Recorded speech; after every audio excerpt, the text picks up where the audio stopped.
Hai, apa kabar semuanya? Semoga kabar Anda baik-baik saja.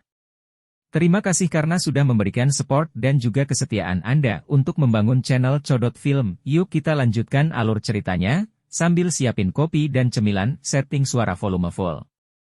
Gasken. Perawatan menarik. Sementara binatang ajaib dari gunung sedang mencari wanita misterius itu, Xiao Yan, yang masih di bawah perlindungan Yao Lao, diam-diam bergegas kembali ke tempat persembunyiannya tanpa memberitahu binatang ajaib apapun. Itu sangat menyenangkan. Serangan terakhir oleh wanita itu begitu kuat. Jika Amethyst Winged Beast tidak mengelak tepat waktu, kepalanya kemungkinan besar akan ditembus. Mengingat pertarungan mendebarkan dan indah di langit, jantung Xiao Yan mulai berdebar kencang. Adegan pertarungan antara makhluk kuat bukanlah sesuatu yang bisa ditemukan dengan mudah. Xiao Yan dengan hati-hati kembali ke daerah sekitar air terjun dan mengemasi kuali obat dan barang-barang lain yang dia tinggalkan tergeletak di sekitar. Dia baru saja akan kembali ke gua ketika kakinya tiba-tiba membeku. Xiao Yan melebarkan matanya dan tidak berkedip saat dia menatap sungai yang mengalir di bawah air terjun. Seorang wanita cantik berpakaian sederhana mengambang di atasnya. Matanya yang tertutup rapat dan wajahnya yang pucat memberitahu orang-orang bahwa dia terluka cukup parah. Teguk, Xiao Yan menelan ludahnya, mengenali wanita yang mengapung di atas air. Dia adalah Do Huang yang kuat yang telah bertarung dengan Amethyst Winged Lion. Dari penampilannya, nampaknya dia tidak sadarkan diri. Hati Xiao Yan langsung ragu-ragu. Haruskah dia menyelamatkannya? Atau seharusnya tidak? Jika dia menyelamatkannya, dia mungkin akan memprovokasi penduduk tempat ini, tetapi jika dia tidak melakukannya, dalam keadaannya saat ini dia kemungkinan besar tidak akan dapat melarikan diri dari nasib menyedihkan karena dicabik-cabik oleh Amethyst Winged Lion yang marah. Pada saat hati Xiao Yan ragu-ragu, beberapa raungan milik binatang ajaib datang bergetar dari hutan yang jauh. Kamu beruntung! Ketika dia mendengar binatang ajaib itu mengaum, Xiao Yan mengatupkan giginya dan buru-buru berlari ke aliran air untuk membawa wanita berpakaian sederhana yang basah kuyup dari air. Xiao Yan meletakkan tangannya di betis dan bagian belakang kepalanya. Batu giok yang hangat seperti perasaan halus dan halus yang bersentuhan dengannya terasa luar biasa. Xiao Yan menggigit ujung lidahnya dan menekan perasaan beterbangan di dalam dirinya. Dia kemudian membawa tubuh basah dari keindahan misterius dan berlari ke arah pintu masuk gua dengan sekuat tenaga. Serangan gila itu berlanjut sampai dia berada dalam radius 50 meter dari pintu masuk gua. Baru kemudian dia menghela nafas lega. Yao Lao telah menyebarkan sejenis bubuk obat di sekitar wilayah ini. Bubuk obat adalah iritasi besar bagi binatang sihir, jadi jarang ada orang yang masuk ke tempat ini. Karenanya, ini bisa dianggap sebagai tempat yang aman. Setelah membawa wanita itu dan bergegas ke gua, Xiao Yan dengan lembut menempatkannya di atas panggung batu. Dia duduk di sampingnya dan mengambil beberapa napas dalam-dalam. Selama istirahat, Xiao Yan akhirnya menemukan waktu untuk mengamati cantiknya Do Huang dari jarak dekat. Dia dengan hati-hati mengukurnya. Keheranan berangsur-angsur muncul di dalam hatinya saat dia melakukannya. Mengatakan bahwa kecantikan itu tampak seperti gambar untuk menggambarkan dirinya tidaklah berlebihan. Apa yang benar-benar membuat Xiao Yan merasa takjub adalah keanggunan dan kemuliaan dalam dirinya. Tatapan Xiao Yan menyapu wajahnya, yang tampak begitu rapuh sehingga satu tarikan napas bisa mematahkannya. Dia perlahan mengalihkan pandangannya ke bawah dan sedikit mengernyit. Di area dada di bawah lehernya, 5 bekas cakar yang menakutkan mengeluarkan darah segar, membuat pakaiannya menjadi merah darah. Dalam keadaan tidak sadarnya, alisnya sedikit terkatup saat ekspresi kesakitan muncul di wajahnya. Meskipun sikapnya saat ini tidak sesuai dengan perilakunya, itu sangat indah. Dia membutuhkan perawatan. Menggosok kedua tangannya, Xiaoyan mengambil lebih dari 10 botol giok dari cincin penyimpanannya. Dia ragu-ragu sebentar sebelum mengulurkan kedua tangannya untuk membuka gaun wanita itu.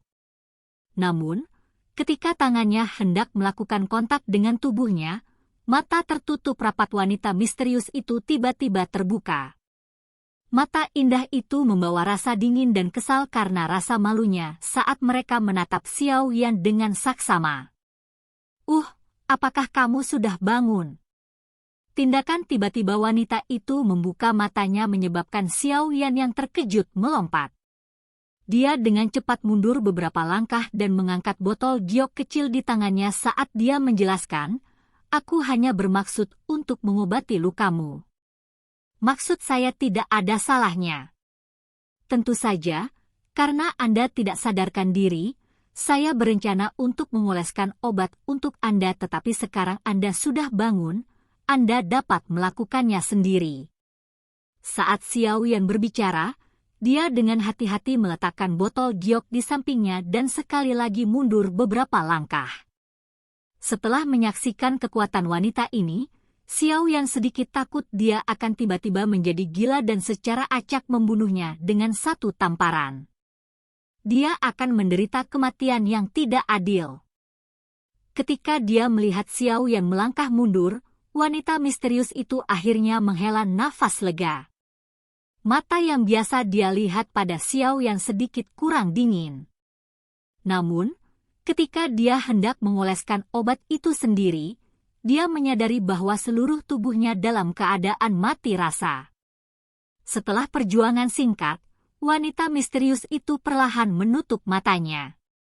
Sesaat kemudian, dia membuka matanya dan menggertakkan giginya sambil berkata, "Binatang sialan itu. Aku di bawah segelnya." Xiaoyan berjongkok di sudut gua dan menyaksikan wanita misterius yang lumpuh dengan wajah polos itu. Namun, dia tidak menunjukkan niat untuk melangkah maju dan membantunya. Setelah berjuang sedikit lebih lama, wanita misterius itu hanya bisa tanpa daya menghentikan perjuangannya yang sia-sia. Dia memiringkan kepalanya dan matanya yang indah menatap Xiaoyan yang sedang jongkok di sudut dan menggambar lingkaran di tanah.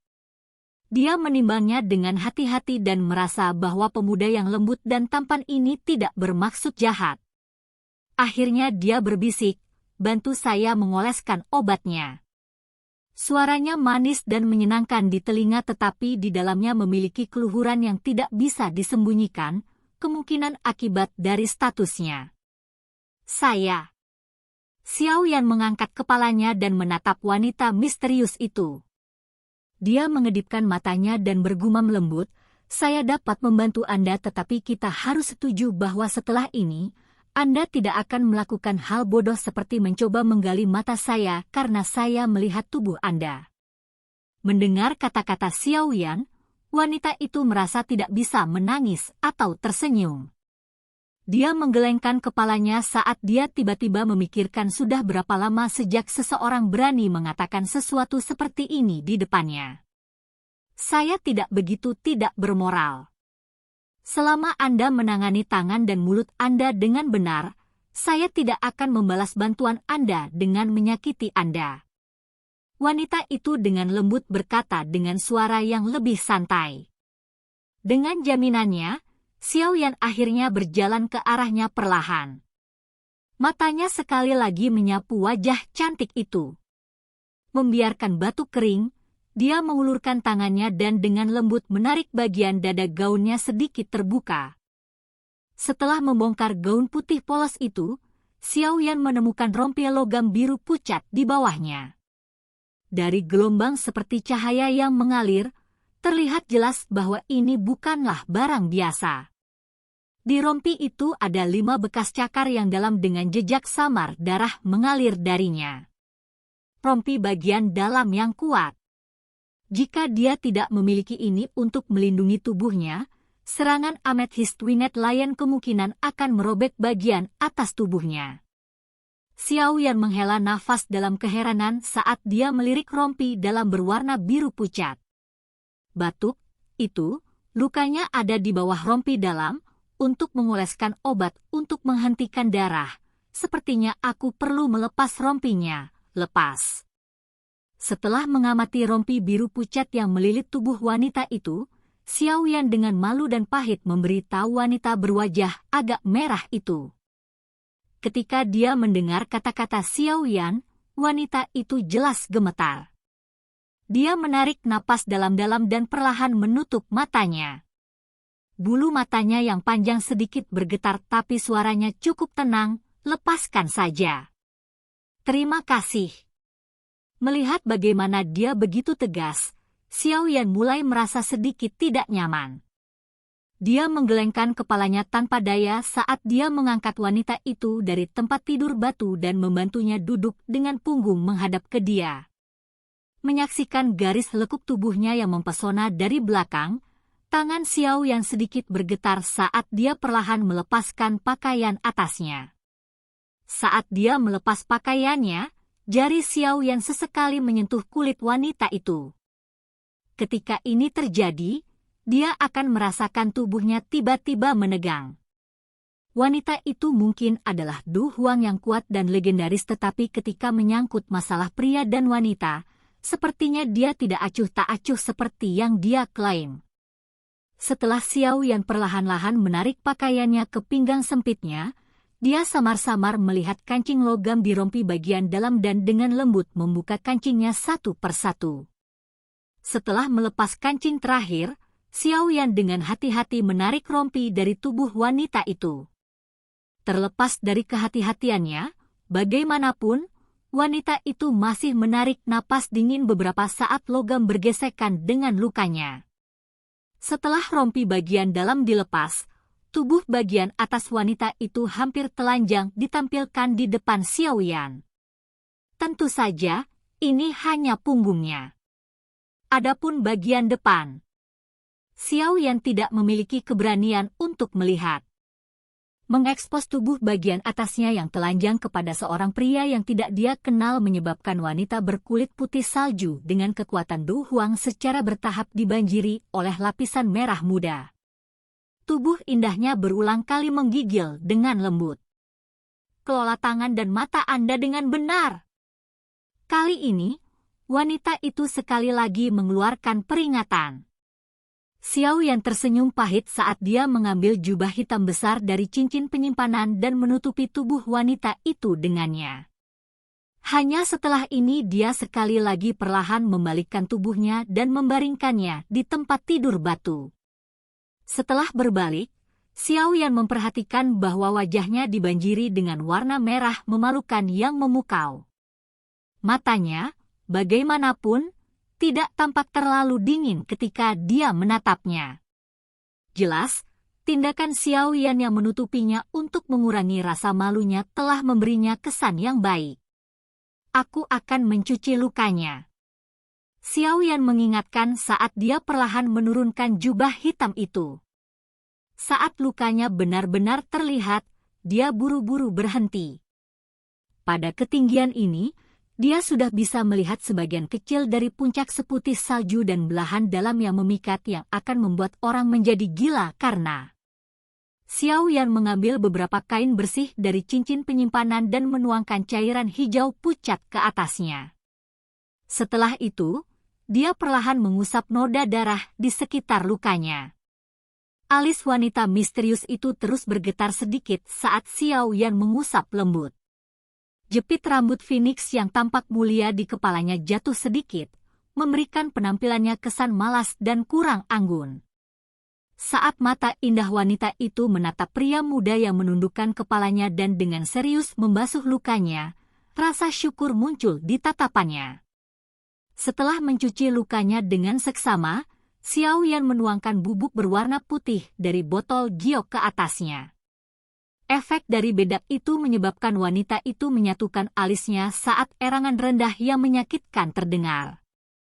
Tenang, ini akan segera berakhir. Sambil tersenyum, Xiao Yan menyebarkan bedak tersebut secara merata pada lukanya. Dia kemudian mengambil kain untuk menghentikan pendarahan dari cincin penyimpanannya dan dengan hati-hati membungkusnya di sekitar lukanya. Tatapan Xiao Yan tidak mengembara saat dia membalut lukanya, tetapi dia akhirnya tetap melihat hal yang seharusnya tidak dia miliki. Beruntung dia berhasil menyembunyikan apa yang dilihatnya dengan cukup baik. Jika tidak, wanita misterius itu kemungkinan besar akan berubah menjadi bermusuhan. Baik. Lukanya sudah diatasi. Yang tersisa adalah luka dalam yang harus Anda andalkan sendiri untuk sembuh. Segel itu juga sesuatu yang harus Anda buka sendiri. Xiao Yan menepuk tangannya, mundur selangkah dan berkata sambil tersenyum. Terima kasih. Wanita yang diam-diam berbaring di tempat tidur batu tiba-tiba melemparkan senyuman sempurna pada Xiao Yan. Senyumannya bahkan bisa disebut tiada tara. Silakan pergi ke. Oke guys, jangan lupa like, comment, share, and subscribe di channel Codot Film. See you next video. Peace out and bye-bye.